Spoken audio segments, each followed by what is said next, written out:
संतोष देशमुख हत्येच्या निषेधार्थ परभणीत आज सर्वपक्षीय मूक मोर्चा सकाळी 11 वाजता निषेध मोर्चाला सुरुवात होणार।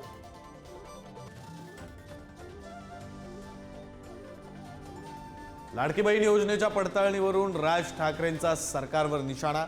आता नावडती आणि लाडकी विभाजन होणार, राज ठाकरेंचा टोला।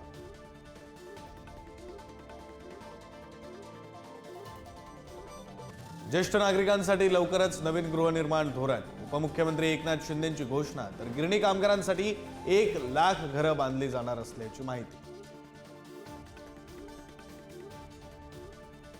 वाल्मिक कराडसोबत संबंध असलेले अधिकारी एसआयटी मध्ये। भाजप आमदार सुरेश धस यांचा आरोप। बीड जिल्हा पोलीस दलातही वाल्मिकच्या शिफारसीने अधिकारी आल्याची टीका।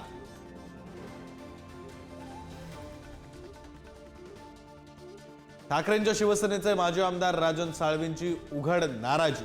विधानसभेतल्या पराभवाला वरिष्ठ मंडळी कारणीभूत, योग्य वेळी निर्णय घेणार असल्याचं केलं स्पष्ट।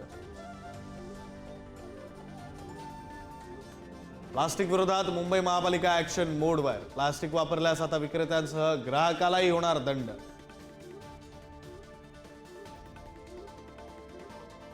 मणिपूरमध्ये पुन्हा एकदा हिंसाचाराचा भडका। आंदोलकांचा थेट कांगपोकपी पोलीस मुख्यालयावर हल्ला।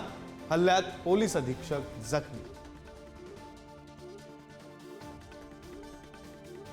यंदा हापूसचा हंगाम महिनाभर उशिरा सुरू होणार। हवामान बदल, थ्रिप्स रोगांमुळे हंगाम लांबणीवर।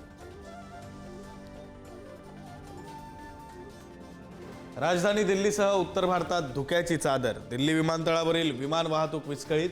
अनेक भागातील दृश्यमानता शून्यावर।